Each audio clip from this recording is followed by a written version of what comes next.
اعوذ باللہ من الشیطان الرجیم بسم اللہ الرحمن الرحیم سبحان الذي اسرى بعبده ليلا من المسجد الحرام الى المسجد الاقصى الذي باركنا حوله لنريه من آیاتنا انه هو السمیع البصیر۔ جو آیت کریمہ میں نے آپ کے سامنے تلاوت کی ہے یہ سورہ بنی اسرائیل کی پہلی آیت ہے۔ اس میں اللہ تبارک و تعالیٰ فرما رہے ہیں کہ پاک ہے وہ ذات، پاک ہے وہ ذات جس نے اپنے بندے کو رات کے تھوڑے سے حصے میں مسجد حرام سے لے کر مسجد اقصی تک کی سیر کروائی۔ یعنی پاک ہے وہ ذات جو اپنے بندے کو رات کے تھوڑے سے حصے میں مسجد حرام سے مسجد اقصی تک لے کر گئی۔ وہ مسجد اقصی جس کے ارد گرد اللہ تعالیٰ فرماتے ہیں ہم نے برکت کر رکھی ہے۔ کیوں آپ کو لے جایا گیا وہاں سے یہاں سے وہاں تک؟ فرمایا تاکہ ہم آپ کو اپنی کچھ نشانیاں دکھائیں۔ بے شک اللہ تبارک و تعالیٰ خوب سننے والا ہے، خوب دیکھنے والا ہے۔ میرے بھائیو، آپ جانتے ہیں کہ آج رجب کے مہینے کی تاریخ ہے کون سی؟ 26، اور جو رات ہوگی وہ 27ویں رات ہوگی، کیونکہ رات پہلے آتی ہے اسلامی لحاظ سے، دن بعد میں ہوتا ہے۔ تو آج تاریخ 26 ہے اور رات کو 27ویں رات ہوگی۔ اور آپ جانتے ہیں کہ اس رات مکہ مدینہ میں تو کچھ نہیں ہوگا، یہاں تو یہ معمول کی رات ہوگی، لیکن ان ممالک میں جن ممالک سے آپ آئے ہیں اس رات کو غیر معمولی حیثیت حاصل ہے۔ مکہ مدینہ جہاں پہ دین نازل ہوا، جہاں پہ قرآن نازل ہوتا رہا، جہاں پہ صحابہ کرام رہتے تھے، وہاں اس رات کو نہ آپ کے زمانے میں کچھ ہوا، نہ خلفائے راشدین کے زمانے میں کچھ ہوا، لیکن آج 14ویں صدی میں جا کر اس رات کو بہت زیادہ اہمیت دے دی گئی ہے۔ کیوں دی گئی ہے؟ جو اس کو اہمیت دیتے ہیں، جو جشن مناتے ہیں، جو بطور تہوار کے سے مناتے ہیں، جو اس رات کا قیام کرتے ہیں، جو اس رات خصوصی طور پہ عبادت کرتے ہیں، وہ کہتے ہیں کہ یہ وہ رات ہے جس رات نبی صلی اللہ علیہ وسلم کو اسراء و معراج ہوا۔ میرے بھائی، اسراء و معراج یہ ایک ایسا واقعہ ہے جس سے آپ کی شان کا پتہ چلتا ہے، آپ کے مقام کا پتہ چلتا ہے۔ یہ معجزہ ہے جو اللہ تبارک و تعالیٰ نے آپ کو دیا، یہ نشانی ہے جو اللہ تبارک و تعالیٰ نے آپ کو دکھائی کہ رات کے تھوڑے سے حصہ میں آپ کو مکہ سے مسجد اقصی تک لے جایا گیا، جبکہ اس زمانے میں یہ سفر 40 دنوں میں ہوتا تھا۔ اس زمانے میں یہ سفر کتنے دنوں میں ہوتا تھا؟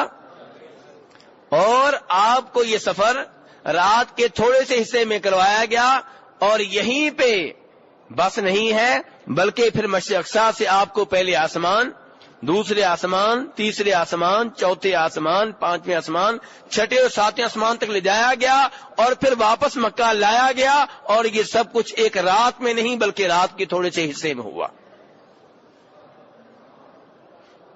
یہ بہت بڑا معجزہ ہے، آپ کی بہت بڑی فضیلت ہے، بہت بڑا اعزاز ہے جو اللہ نے آپ کو دیا ہے۔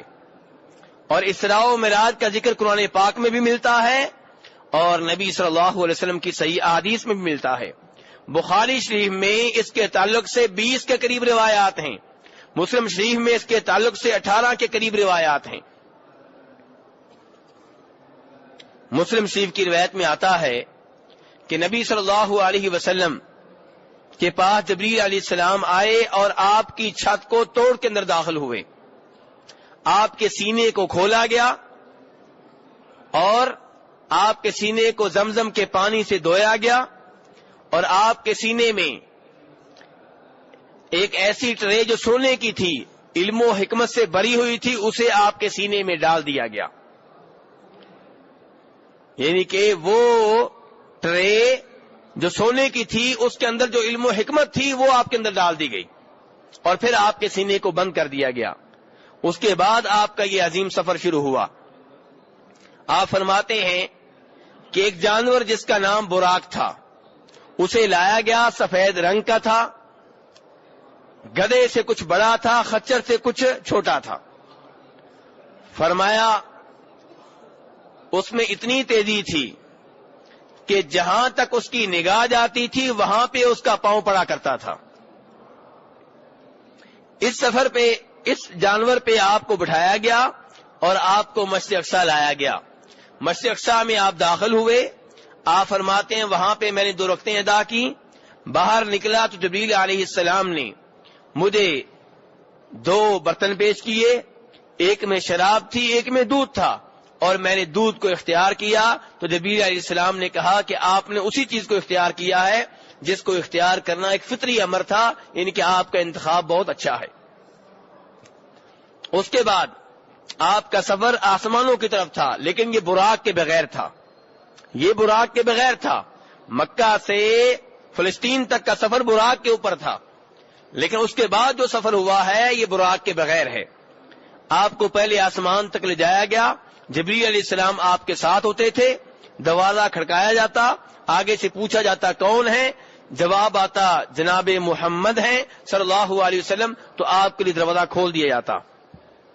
پہلے آسمان پہ آپ کی ملاقات جناب آدم علیہ السلام سے ہوئی، دوسرے آسمان پہ آپ کی ملاقات جناب یحییٰ جناب عیسیٰ علیہ السلام سے ہوئی، تیسرے آسمان پہ آپ کی ملاقات جناب یوسف علیہ السلام سے ہوئی، چوتھے آسمان پہ آپ کی ملاقات جناب ادریس علیہ السلام سے ہوئی، پانچویں آسمان پہ آپ کی ملاقات جناب ہارون علیہ السلام سے ہوئی، چھٹے آسمان پہ آپ کی ملاقات جناب موسیٰ علیہ السلام سے ہوئی، اور ساتویں آسمان پہ آپ کی ملاقات جناب ابراہیم علیہ السلام پہ ہوئی۔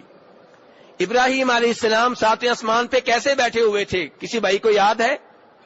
جس نے یہ واقعہ زبانی یاد کیا ہوا ہو، بیت المعمور کے ساتھ ٹیک لگا کے بیٹھے ہوئے تھے، بیت المعمور کے ساتھ ٹیک لگا کے بیٹھے ہوئے تھے۔ میرے بھائی اس واقعہ کے بارے میں ابھی گفتگو میں کرتا رہوں گا، اس واقعہ کے تعلق سے جو غلط عقائد پھیلا دیے گئے ہیں ان کے بارے میں گفتگو ہوگی، لیکن یہاں پہ تھوڑی دیر کے لیے رک جائیے۔ ابراہیم علیہ السلام بیت المعمور جو ایسے ہی ہے جیسے دنیا میں بیت اللہ ہے، اور بیت المعمور کا طواف ایک وقت میں ایک دن میں کتنے فرشتے کرتے ہیں؟ 70,000، اور فرمایا جنہوں نے ایک دفعہ کر لیا دوبارہ ان کا نمبر نہیں آئے گا۔ یہ عظیم اللہ کا گھر، اس کے ساتھ ابراہیم علیہ السلام ٹیک لگا کے بیٹھے ہوئے ہیں، تو ان کی پوچھ کس جانب ہوئی؟ ان کی پوچھ کس کی جانب ہوئی؟ بیت المعمور کی جانب ہوئی۔ پتہ یہ چلا میرے بھائی کہ آپ جتنا احترام کر سکتے ہیں اللہ کے گھروں کا کریں، لیکن بیت اللہ کی طرف یا مسجد کی طرف پیٹھ ہو جائے، پشت ہو جائے، تو اس کو بہت بڑا جرم کہنا یا گناہ کہنا درست نہیں ہے، کیونکہ مسلم شریف کی روایت ہے جناب ابراہیم علیہ السلام بیت المعمور کے ساتھ ٹیک لگا کے بیٹھے ہوئے تھے۔ اور خود میرے اور آپ کے نبی صلی اللہ علیہ وسلم جب نماز پڑھاتے تھے، نماز کے فوراً بعد آپ اپنا منہ کس جانب کرتے تھے؟ تو پشت کس جانب ہوئی؟ قبلے کی طرف۔ اور جب آپ نے بیت اللہ میں نمازیں پڑھائی ہوں گی تو وہاں جب نماز پڑھانے کے بعد آپ نے اپنا چہرہ انور، چہرہ مبارک صحابہ کرام کی طرف کیا ہوگا تو پشت کس جانب ہوگی؟ اور آپ کے بعد بھی جو ائمہ کرام وہاں پہ نماز پڑھاتے رہے ان کی بھی صورتحال یہی تھی۔ تو بہرحال ابراہیم علیہ السلام سے آپ کی 7ویں آسمان پہ ملاقات ہوئی۔ اس کے بعد اللہ تبارک و تعالی نے آپ کے اوپر 5 نمازیں فرض کی۔ کتنی نمازیں فرض کی؟ 5 نمازیں فرض ہوئیں، اور آپ کو سورہ بقرہ کی آخری آیات دی گئیں۔ کون سی آیات دی گئیں؟ سورہ بقرہ کی آخری آیات۔ اور تیسرے نمبر پہ آپ کو خوشخبری دی گئی کہ آپ کی امت کا جو فرد اللہ کے ساتھ شرک نہیں کرے گا اللہ تبارک تعالیٰ بالآخر اس کو معاف کر دیں گے۔ لیکن شرط کیا لگائی گئی ہے؟ شرک کی۔ ابھی لوگ کہتے ہیں شرک کا خطرہ ہی نہیں ہے، جگہ جگہ شرک کی باتیں ہو رہی ہیں، جگہ جگہ شرک سے ڈرایا جا رہا ہے، جگہ جگہ شرط لگائی جا رہی ہے کہ شرک نہیں ہونا چاہیے۔ اگر شرک کا خطرہ ہی نہیں ہے تو شرط لگانے کی ضرورت کیا تھی؟ اور پھر میں یہ وعدے کر چکا ہوں صحیح احادیث سے جو بخاری مسلم میں آتی ہیں کہ فرمایا نبی صلی اللہ علیہ وسلم نے کہ اس وقت تک قیامت برپا نہیں ہوگی جب تک کہ اس زمین کے اوپر دوبارہ شرک نہیں ہوگا، یعنی کہ بیت یہاں مکہ اور مدینہ میں شرک نہیں ہوگا، دوبارہ یہاں شرک ہوگا قیامت بپا ہونے سے پہلے آپ نے بتا دیا. تو بہرحال میرے بھائی یہ اسراء و معراج کے واقعے کے بارے میں مختصر معلومات تھیں. اس کے بعد آپ نیچے تشریف لائے. صبح کی نماز کے بعد بیت اللہ میں بیٹھے ہوئے ہیں. ابو جہل آپ کے پاس آیا اور آپ سے پوچھا کوئی نئی بات ہو. وہ تو تنزیہ طور پہ کہہ رہا تھا. آپ صلی اللہ علیہ وسلم نے فرمایا نئی بات یہ ہے, آپ نے پوری یہ سٹوری اس کے سامنے رکھی, یہ جو رات کو حقیقت واقع ہوئی تھی اس کے سامنے رکھی. تو اس نے یہ سوچ کر آپ کا مذاق اڑانا پسند نہیں کیا کہ اگر میں نے مذاق اڑایا تو ہو سکتا ہے یہ بات کو چھپا لیں, یہ مکر جائیں, یہ کہیں میں نے تو بات بیان ہی نہیں کی تھی. تو اس نے کہا اچھا آپ ٹھہرے, میں دوسرے لوگوں کو بھی لے کر آتا ہوں, آپ ان کو بھی یہ بات بتائیں. چنانچہ دوسرے لوگوں کو لے کر آیا اور کہا جی کیا بات ہے آپ بتائیں. تو آپ نے پوری بات بتائی. وہ لوگ حیران رہ گئے, کہنے لگے اچھا یہ بتاؤ کہ بیت المقدس کی نشانی کیا ہے, یہ کیا ہے, وہ کیا ہے. تو اللہ تبارک و تعالی نے بیت المقدس کو آپ کے سامنے کر دیا اور آپ صلی اللہ علیہ وسلم اس کو دیکھتے گئے اور جو سوال کر رہے تھے ان کا جواب دیتے گئے. جب یہ بات جناب صدیق رضی اللہ عنہ کو بتائی گئی, بتانے والے کا انداز یہ تھا کہ صدیق دیکھو جس کو تم نے نبی مان رکھا ہے, جس کو سچا مانتے ہو, وہ تو ایسی ایسی باتیں کر رہے ہیں. بتانے والوں کا مقصد یہ تھا کہ آج صدیق اللہ کے رسول کو چھوڑ دیں گے, آج ان سے برات کا اعلان کر دیں گے, آج ان سے لا تعلقی کا اعلان کر دیں گے. لیکن کیا کہا جناب صدیق نے؟ جناب صدیق نے کہا بھی اگر آپ نے یہ بات کہی ہے تو میں ایمان لاتا ہوں. میں تو یہ مانتا ہوں کہ صبح و شام آپ کے اوپر آسمانوں سے وحی نازل ہوتی ہے, یہ بات تو تم بیان کر رہے ہو تو چھوٹی بات ہے. اسے کہتے ہیں رسول اکرم صلی اللہ علیہ وسلم کو حقیقی معنوں میں نبی ماننا, آپ کی ہر بات کی تصدیق کرنا, آپ کی ہر حدیث کے اوپر عمل کرنا, آپ کی ہر حدیث کے اوپر ایمان لانا. تو میرے بھائیو اسراء و معراج کا واقعہ آپ کی بہت بڑی شان ہے, آپ کی بہت بڑی فضیلت ہے, بہت بڑا اعزاز ہے جو اللہ نے آپ کو بخشا ہے, اس میں کوئی شک و شبہ نہیں ہے. اب اس واقعہ کے تعلق سے چند ایک امور کہ جن سے پتہ چلے گا کہ کئی لوگ اس معاملے میں گمراہی کا شکار ہو گئے ہیں. نمبر ایک وہ لوگ جو کہتے ہیں کہ یہ واقعہ خواب میں پیش آیا, یا کہتے ہیں کہ آپ کو روحانی طور پہ سیر کروائی گئی, یعنی کہ جسم دنیا پہ ہی تھا. تو میرے بھائی یہ غلط ہے. صحیح بات یہ ہے کہ آپ کو بیداری میں اور جسم اور روح دونوں کے ساتھ یہ مشاہدہ کروایا گیا, بیت المقدس میں لے جایا گیا, ساتوں آسمانوں پہ لے جایا گیا. اور اگر یہ خواب میں ہوتا تو کوئی بڑی بات نہیں تھی, اور اگر یہ صرف روح کے ساتھ ہوتا تو بڑی بات نہیں تھی. بات تو یہی تھی کہ رات کے چھوٹے حصے میں, تھوڑے سے حصے میں آپ کے جسم کو مکہ سے بیت المقدس سے ساتوں آسمانوں تک لے جایا گیا, پھر واپس لایا گیا, یہ بڑی بات ہے. اور اس کی ایک دلیل یہ بھی ہے کہ اللہ تعالیٰ فرماتے ہیں سبحان الذی اسری بعبدہ, پاک ہے وہ ذات جو اپنے بندے کو لے گئی. کس کو لے گئی؟ یہ نہیں کہا بندے کی روح کو لے گئی, کیا کہا گیا؟ بندے کو.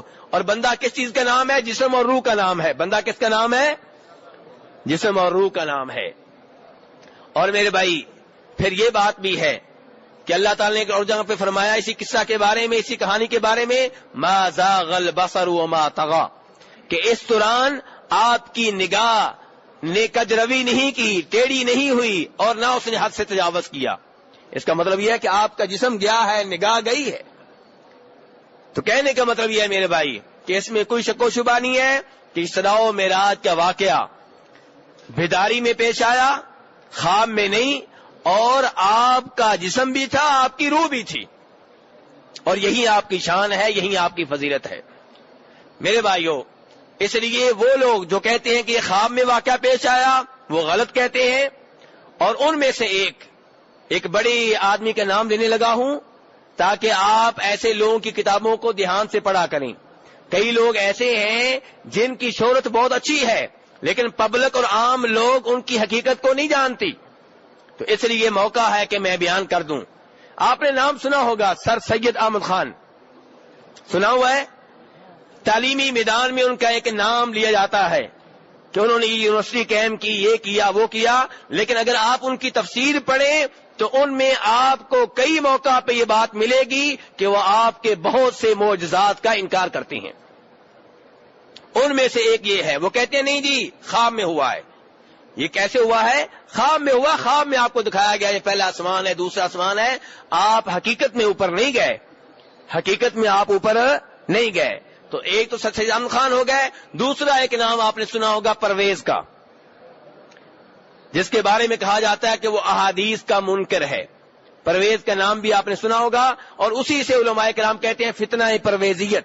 یہ کیا فتنہ ہے؟ احادیث کے انکار کا فتنہ. کہتے ہیں ہم قرآن کو مانیں گے، حدیث کو نہیں مانیں گے. تو پرویز نے بھی اس معجزے کا انکار کیا ہے اور کہتا ہے کہ اس سے مراد مسجد اقصی نہیں ہے جو فلسطین میں ہے، اس سے مراد مسجد نبوی ہے. اور اس سے یہ کون سا سفر ہے؟ کہتا ہے ہجرت والا سفر مراد ہے. تو میرے بھائی یہ غلط تعویلیں ہیں. یہ احادیث کا، قرآن کا صاف صاف انکار ہے، اور احادیث کا جب آپ انکار کریں گے تو ایسی ہی گمراہیوں کا آپ کو سامنا کرنا پڑے گا. آج بھی کئی لوگ، آج کے لوگوں کا میں نام نہیں لینا چاہ رہا، آج بھی کئی لوگ آپ کے ان چینلز کے اوپر جن کو آپ بڑے ذوق و شوق سے دیکھتے ہیں آ کے ایسی احادیث کا انکار کرتے ہیں.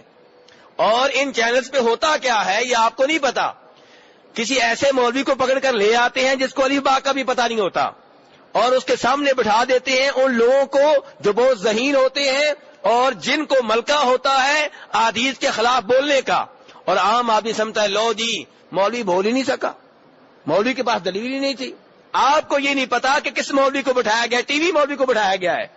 ان مولویوں کو بٹھایا جاتا ہے جو ٹی وی سے ہی مشہور ہوئے ہوتے ہیں، جن کا علم اس کے سوا کچھ نہیں ہوتا. اور پھر ساتھ کیا کرتے ہیں؟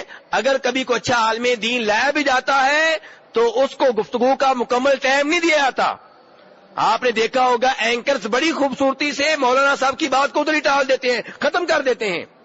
اور جب کبھی بات میں ریکارڈنگ دکھاتے بھی ہیں تو ان کی کئی باتیں کاٹ دی جاتی ہیں، حذف کر دی جاتی ہیں. تو اس لیے ٹی وی پہ جو کچھ ہوتا ہے یہ دین کا معیار نہیں ہے. دین کا معیار قرآن و حدیث ہے. اگر ٹیلی ویژن پہ آ کے کوئی مولانا صاحب کسی کے سامنے ہار بھی گئے ہیں، نہیں بھی بول سکے، اس کا مطلب یہ نہیں ہے کہ دین غلط ہے. دین صحیح ہے، قرآن و حدیث کی شکل میں موجود ہے، اور کوئی اس کی صداقت پہ بات کر سکے یا نہ کر سکے، قرآن و حدیث کی صداقت میں کوئی شک و شبہ نہیں ہے. تو اس لیے پہلا مسئلہ معراج کے واقعہ کے تعلق سے کیا ہے کہ آپ کو لے جایا گیا اور روح جسم سمیت لے جایا گیا اور بیداری کی حالت میں لے جایا گیا، اور یہ بہت بڑا آپ کا معجزہ ہے. اللہ نے بہت بڑا آپ کو اعزاز بخشا ہے. اس کے تعلق سے دوسری بات کہ جب آپ 7 آسمانوں کے اوپر گئے، اللہ تبارک تعالی آپ سے ہم کلام ہوئے، کیا آپ نے اللہ کو دیکھا ہے کہ نہیں دیکھا؟ یہ دوسرا بہت بڑا مسئلہ ہے. اس کے تعلق سے بھی بہت سے لوگ گمراہ ہوئے اور بڑی بڑی باتیں بنائی گئیں. کہا گیا آپ کو وہاں پہ لے جایا گیا جہاں جبرائیل علیہ السلام کے پر جلتے تھے، اور کوئی مولانا صاحب یہ کہہ رہے ہوتے ہیں کہ اللہ تعالیٰ نے نعوذ باللہ آپ کو گلے لگایا، نعوذ باللہ عرش پہ اپنے ساتھ بٹھایا. ایسی ایسی باتیں کی جاتی ہیں کہ اللہ معاف کرے منہ سے نکالتے ہوئے ڈر لگتا ہے.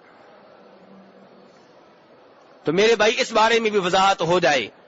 یہ میرے بھائیو اس میں کوئی شک و شبہ نہیں ہے کہ اللہ تعالیٰ نے آپ کو یہ اعزاز بخشا کہ آپ نے اللہ کا کلام اللہ کی آواز میں پہلی بار سنا.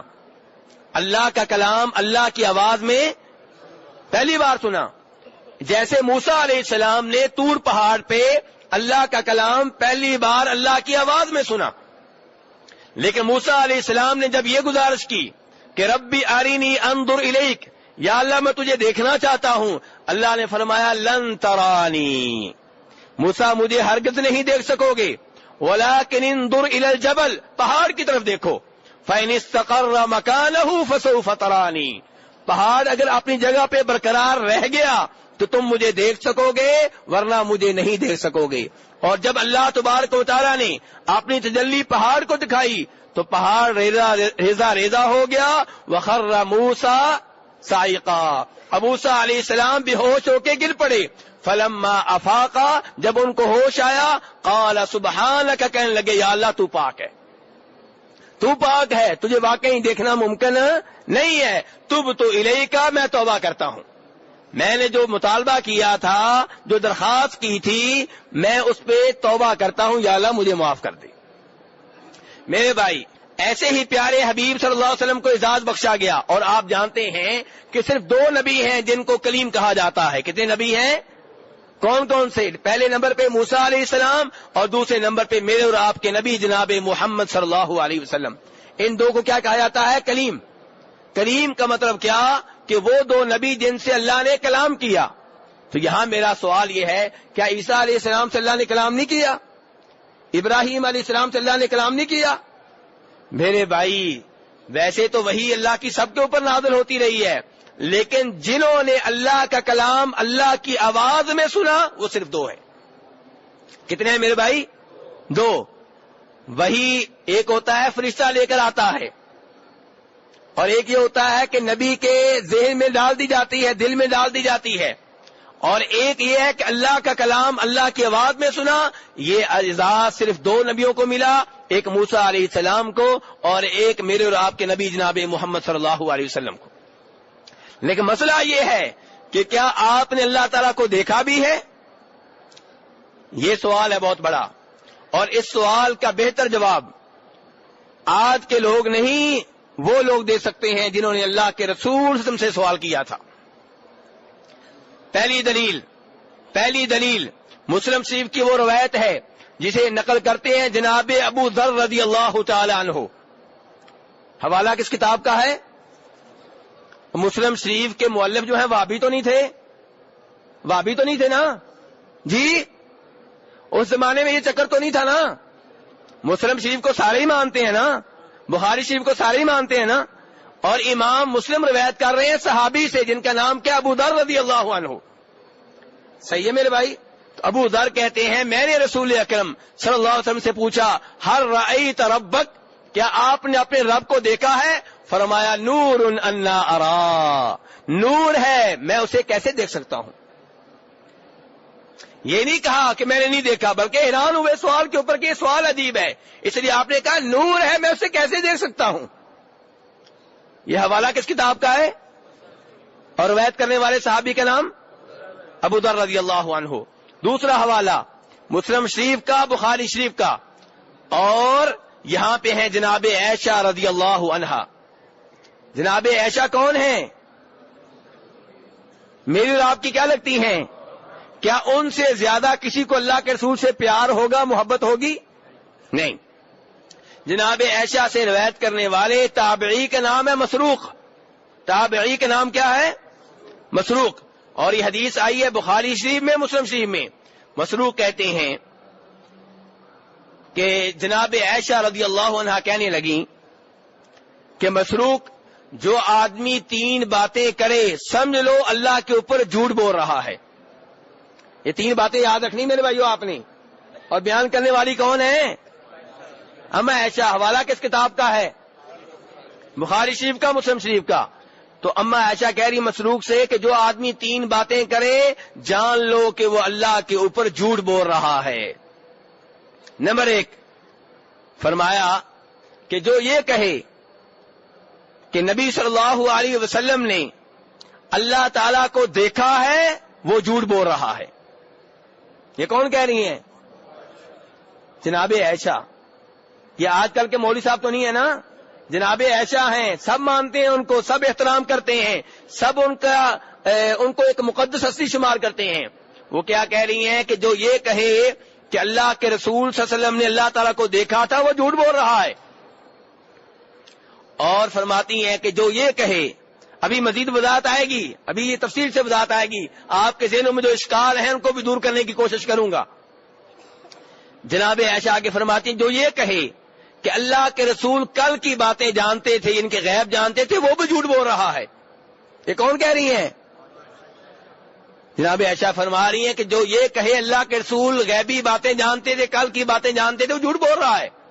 پھر جناب عائشہ نے اپنی اس بات کی تصدیق میں یہ آیت پڑھی قُلْ لَا يَعْلَمُ مَنْ فِي السَّمَاوَاتِ وَالْأَرْضِ الْغَيْبَ إِلَّا اللَّهُ، کہ اللہ کے سوا کوئی بھی عالم الغیب نہیں ہے، نہ آسمان والوں میں نہ زمین والوں میں۔ یہ اللہ تعالیٰ فرما رہے ہیں سورۃ النمل میں۔ کہاں فرما رہے ہیں؟ سورۃ نمل میں اللہ تعالیٰ فرما رہے ہیں کہ اے نبی آپ لوگوں کو بتا دیں، قل لوگوں سے کہہ دیں، لوگوں کو بتا دیں کہ اللہ کے سوا کوئی عالم الغیب نہیں ہے، نہ آسمان والوں میں کوئی عالم الغیب ہے، نہ زمین والوں میں کوئی عالم الغیب ہے سوائے اللہ کے۔ یہ آیت کس نے پڑھی ہے؟ جناب عائشہ نے۔ پھر فرماتی ہیں کہ جو آدمی یہ کہے کہ اللہ کے رسول نے کوئی بات عام لوگوں سے چھپا لی تھی، لوگوں کو نہیں بتائی دین کی کوئی بات، تو وہ بھی جھوٹ بول رہا ہے، کیونکہ اللہ تعالیٰ فرماتے ہیں یا ایھا الرسول بلغ ما انزل الیک من ربک وان لم تفعل فما بلغت رسالتہ۔ اللہ تعالیٰ نے کہا ہے نبی جو بھی اوپر سے نازل ہوا ہے، اللہ تعالیٰ کیا کہہ رہے ہیں؟ جو بھی اوپر سے نازل ہوا ہے لوگوں تک پہنچا دیں، اور اگر آپ نے یہ کام نہیں کیا تو آپ نے نبوت کا، رسالت کا حق ہی ادا نہیں کیا۔ اب میرے بھائی مسروق تابعی جو ہیں وہ حیران رہ گئے بات سن کے کہ جناب عائشہ کہہ رہی ہیں کہ اللہ کے رسول نے اللہ کو نہیں دیکھا۔ مسروق نے کہا ام المومنین ٹھہریے مجھے ذرا بات کرنے دیں، مجھے ذرا ٹائم دیں، آپ کیا کہہ رہی ہیں؟ آپ کہہ رہی ہیں کہ اللہ کے رسول نے اللہ کو نہیں دیکھا؟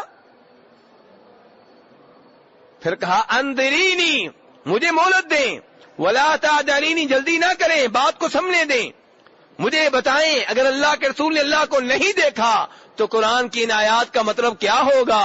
وَلَقَدْ رَآهُ بِالْأُفُقِ الْمُبِينِ وَلَقَدْ رَآهُ نَظْرَةً أُخْرَى۔ اللہ تعالیٰ تو کہہ رہے ہیں کہ اللہ کے رسول صلی اللہ علیہ وسلم نے اسے دیکھا ہے آسمان کے کناروں پہ۔ 30ویں پارے میں سورہ تکویر میں اللہ تعالیٰ کیا کہہ رہے ہیں کہ اللہ کے رسول نے اسے دیکھا ہے آسمان کے کناروں پہ، اور اللہ تعالیٰ سورۃ النجم میں کہہ رہے ہیں کہ نبی صلی اللہ علیہ وسلم نے اسے دوسری بار بھی دیکھا ہے اترتے ہوئے، اور آپ کہہ رہی ہیں کہ اللہ کے رسول نے اللہ کو نہیں دیکھا۔ قرآن کی آیات کا آپ کیا کریں گی؟ ہاں جی، اب ایک طرف نبی صلی اللہ علیہ وسلم کی احادیث ہیں جن کے بارے میں جناب عائشہ کہہ رہی ہیں کہ آپ نے نہیں دیکھا، اور ایک طرف قرآن پاک ہے۔ اب کیا کریں گے میرے بھائیوں؟ اب کیا کریں گے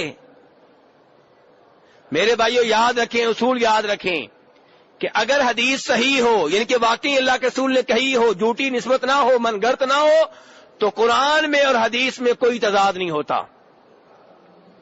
قرآن اور حدیث میں کوئی تضاد، شرط یہ ہے کہ روایت ثابت ہو، واقعی اللہ کے رسول نے کہی ہو، جھوٹے طور پہ آپ کی طرف منسوب نہ کر دی گئی ہو، ضعیف نہ ہو۔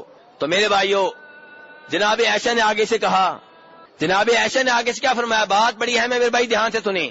جناب عائشہ نے آگے سے کیا کہا اس ان آیتوں کے بارے میں سب سے پہلے اللہ کے رسول سے سوال کرنے والی میں ہوں۔ میرے بھائی توجہ سے، آج 27 رجب کی رات سے پہلے آج مسجد نبوی میں آپ بیٹھے ہوئے ہیں، اگلے سال شاید آپ یہاں پہ نہ ہوں، پھر وہی چینلز پہ آنے والے پروگرام، وہی مبالغہ میزیاں، وہی جھوٹی کہانیاں، وہی من گھڑت روایتیں، آپ ان کی باتوں میں آ جائیں گے۔ اس لیے آج میری بات دھیان سے سن لیں، وہ تو آپ نے سنتے ہی رہنا ہے، وہ تو آپ نے سنتے ہی رہنا وہاں جا کے۔ آج ایک حقیقت بھی سن لیں، اور میں بار بار حوالہ دے رہا ہوں، بخاری مسلم کا حوالہ ہے اس روایت کا۔ جناب عائشہ نے آگے سے کہا کہ قرآن کی ان آیتوں کے بارے میں، ان کی تفسیر کے بارے میں اللہ کے رسول سے سوال سب سے پہلے میں نے کیا تھا۔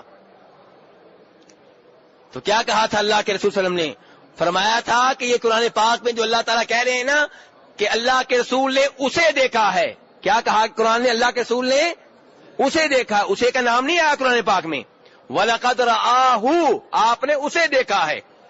تو فرمایا نبی صلی اللہ علیہ وسلم نے کہ عائشہ اس سے مراد اللہ تعالیٰ نہیں بلکہ جبریل ہیں۔ اس سے مراد کون ہے؟ جبریل ہیں۔ اللہ تعالیٰ کہہ رہے ہیں نا کہ میں نے اسے دیکھا ہے، کسے دیکھا ہے؟ جبریل کو دیکھا ہے۔ تو یہاں پہ میرے بھائی سوال پیدا ہوگا، یہاں پہ سوال پیدا ہوگا، آپ کے ذہنوں میں بھی آئے گا کہ جبریل علیہ السلام کو آپ نے 2 بار تو نہیں دیکھا، آپ نے کئی بار دیکھا ہے۔ جبریل علیہ السلام کو آپ نے 2 بار تو نہیں کئی بار دیکھا ہے، اور قرآن پاک میں جو آیا ہے یہ 2 بار کا واقعہ آ رہا ہے کہ ایک دفعہ آپ نے وہاں دیکھا، ایک دفعہ آپ نے یہاں دیکھا۔ تو میرے بھائی اس کا جواب بھی موجود ہے عبداللہ ابن مسعود کی حدیث میں، وہ بھی بخاری مسلم کی روایات میں سے ہے کہ فرماتے ہیں نبی صلی اللہ علیہ وسلم کہ میں نے جبریل علیہ السلام کو ان کی اصلی شکل و صورت میں صرف 2 بار دیکھا ہے، کتنی بار دیکھا ہے؟ اس کے علاوہ جب بھی دیکھا ہے میرے بھائیوں کسی اور شکل میں، کسی انسان کی شکل میں، اس صحابی کی شکل میں آ رہے ہیں، اس صحابی کی شکل میں آ رہے ہیں، لیکن ان کی اصلی شکل و صورت میں اللہ کے رسول فرماتے ہیں میں نے ان کو صرف 2 بار دیکھا ہے۔ میرے بھائی جبریل کوئی عام مخلوق نہیں ہے کہ جن کو بار بار دیکھا گیا ہو، عام مخلوق نہیں ہے، یہ تو ہم ہیں جن کو مبالغہ میزی کا بڑا شوق ہے، اور مبالغے میں ہم کیا کہہ دیتے ہیں کہ اللہ کے رسول کے جبریل خادم ہیں، بیٹھے بیٹھے ایسے بغیر دلیل کے۔ مبالغے کا ہمیں اتنا شوق ہے، مبالغہ میزی میں ہم اتنا آگے بڑھ جاتے ہیں، غیبی باتوں کے بارے میں دلیل بھی نہیں پوچھتے، ویسے ہی کہتے ہیں اللہ کے رسول کے خادم ہیں جبریل۔ بھی کہاں پہ آیا خادم ہے؟ کیا صحابہ کرام میں سے کسی صحابی نے کہا ہے کہ وہ خادم ہے؟ اتنی بڑی بات آپ بغیر دلیل کے کہہ جاتے ہیں، اللہ سے ڈرتے بھی نہیں ہے کہ اللہ نے پوچھ لیا تو کیا جواب دیں گے؟ قرآن پاک تو یہ کہہ رہا ہے علمہ شدید القوا، کہ جبریل علیہ السلام نے اللہ کے رسول کو قرآن پاک سکھایا ہے، وہ تو آپ کے معلم ہوئے اور آپ ان کو خادم بنا رہے ہیں۔ قرآن پاک ان کو کیا کہہ رہا ہے؟ معلم کہہ رہا ہے، اور آپ کیا بنا رہے ہیں ان کو؟ خادم اور چپڑاسی، ایسے لفظ بولتے ہیں آپ لوگ۔ اللہ تعالی ہم کو ہدایت دے اور قرآن و حدیث کو پڑھنے کی توفیق دے۔ تو بہرحال آپ نے جس کو 2 بار دیکھا کون ہے؟ جبریل علیہ السلام۔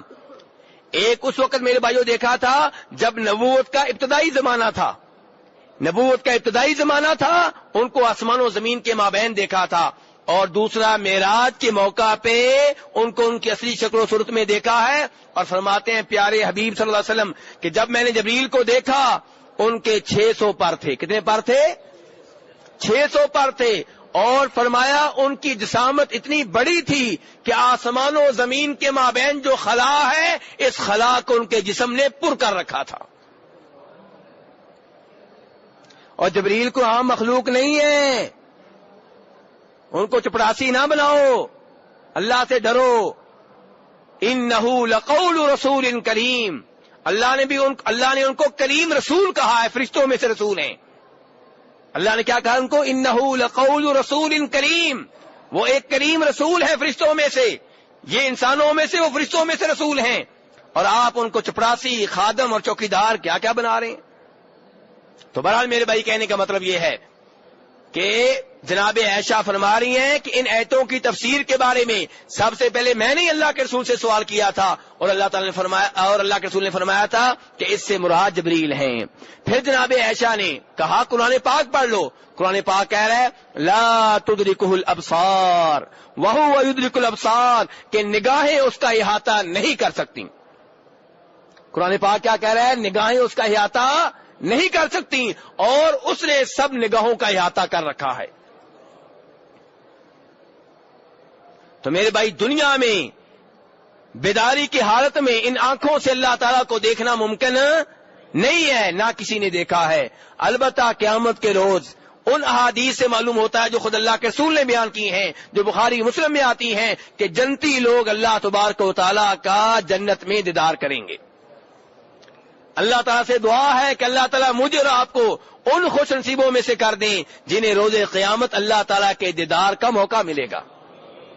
اور یاد رکھیں سب سے بڑی نعمت کیا ہے؟ جنت ہے؟ نہیں نہیں نہیں نہیں، سب سے بڑی نعمت اللہ کے چہرے کا دیدار ہے۔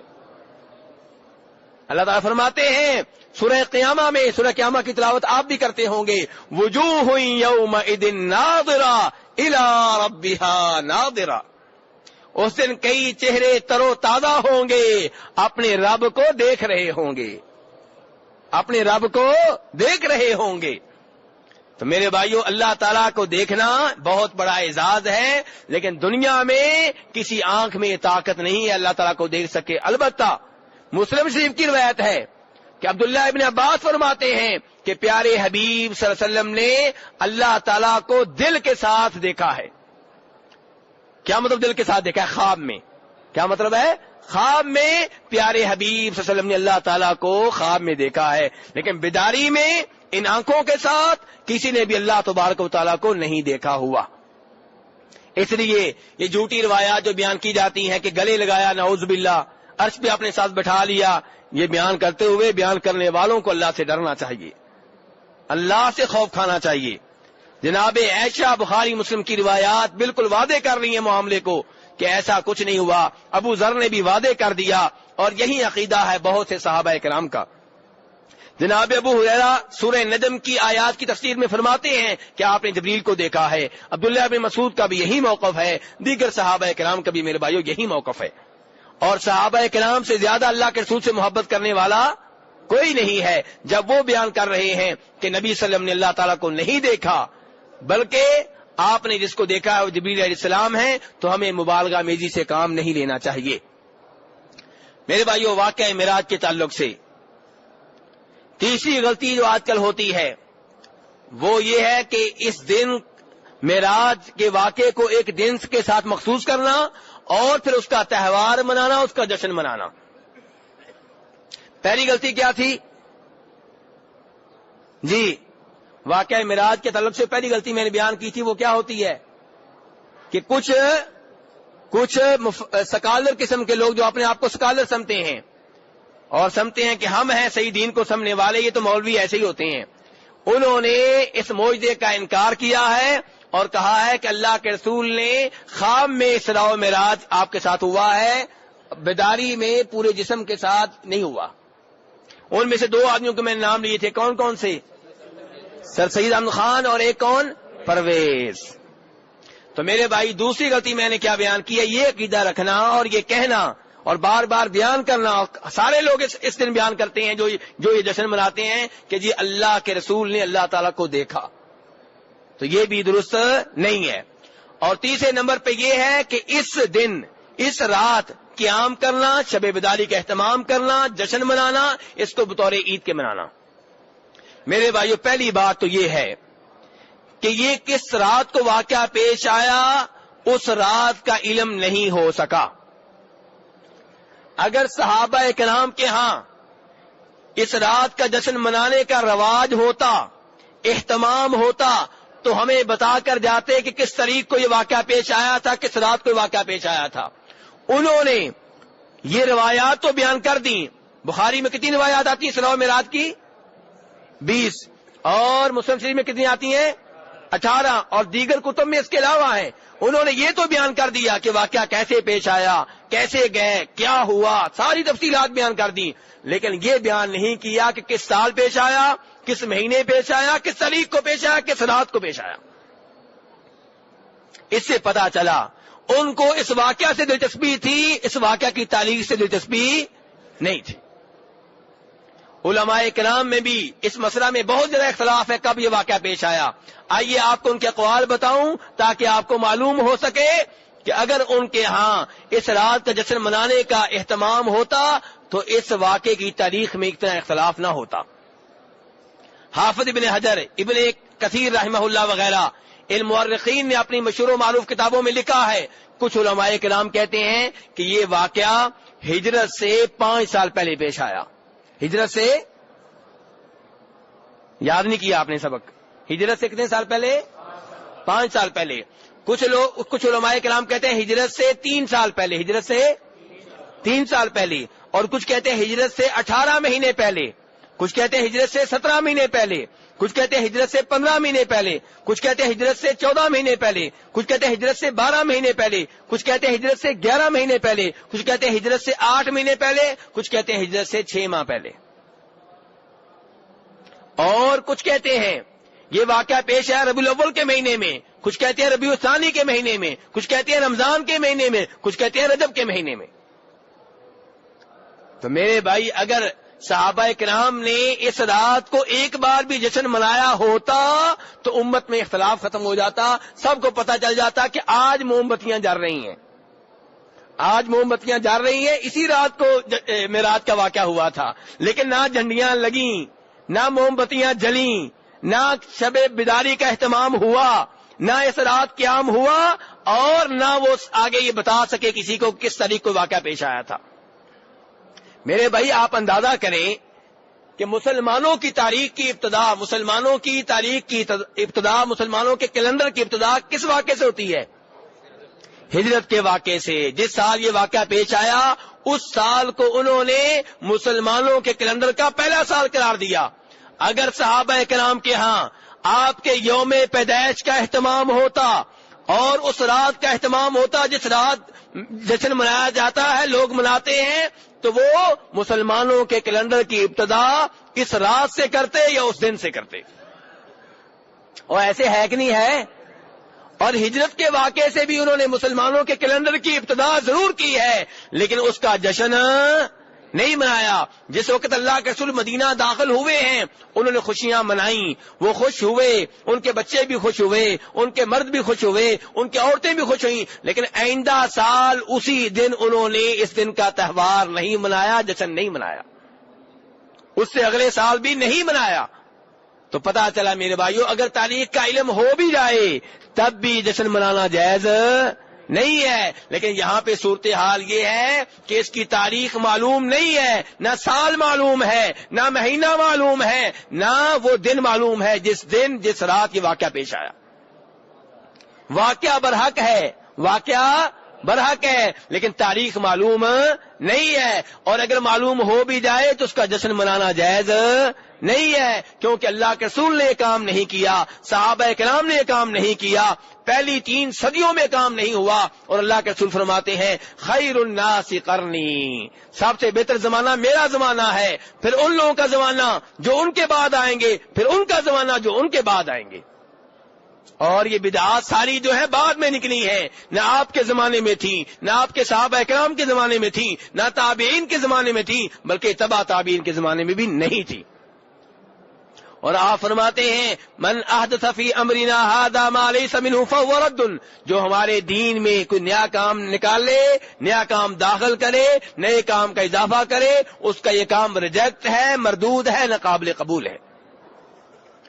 تو اسی میرے بھائیو، خود بھی اس برائی سے بچیں، اس گناہ سے بچیں، اس بدعت سے بچیں، اور دوسرے لوگوں کو بھی بچانے کی کوشش کریں۔